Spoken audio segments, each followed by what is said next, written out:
there's a lot of debate about who owns a text, okay? If I write a story and that story is exposed to the world, do I really own that story now? Because it's out of my hands. Now it's up to the readers, okay?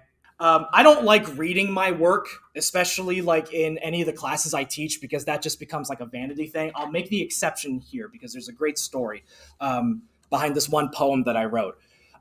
So a little bit of background here. I wrote this poem. It's called New Orleans, and it was inspired by a dream. I don't remember my dreams that often. So the fact that I woke up and remembered this whole dream that I described in this poem, I immediately, wrote it down, workshopped it, and stuff like that. So one day, I gave a reading of this poem, like just at like some random bookstore, coffee shop, or something like that.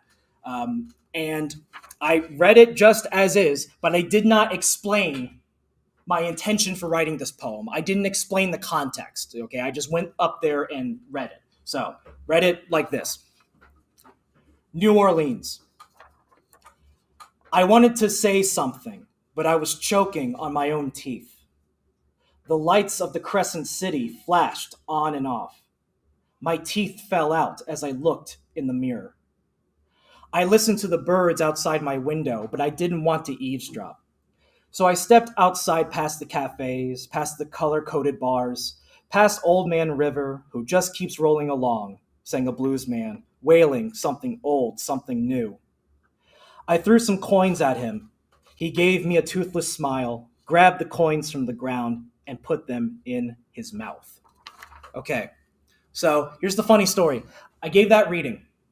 Immediately afterwards, I was kind of walking around the bookstore talking with people. This one lady comes up to me and she says, that one poem, you called it New Orleans. And I was like, yeah, did you like it? And she goes, you know what? That was the best critique of capitalism I've ever heard. And I go, so silently, I was just going, what? How did you get that?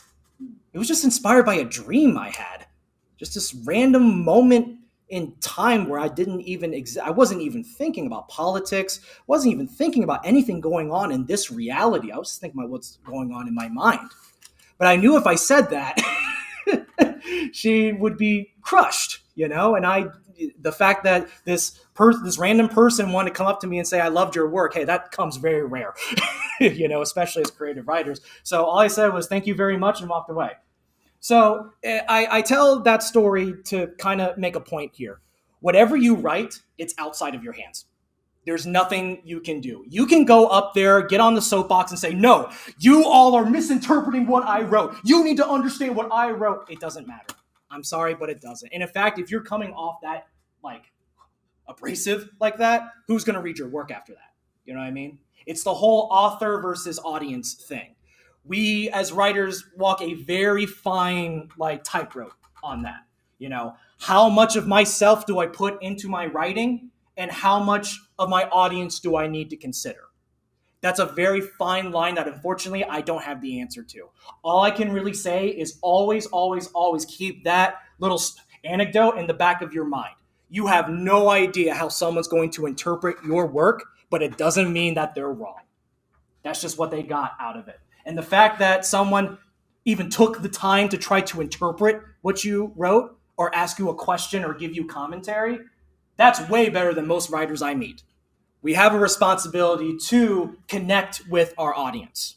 Everything that we write, we're trying to connect to an audience. But the truth is, the reason why we write creatively especially, is so that we can communicate. We can communicate the human experience to other people. We can communicate strong themes, really quite literally, and here's another cliche, sweep people off their feet with a good story, okay?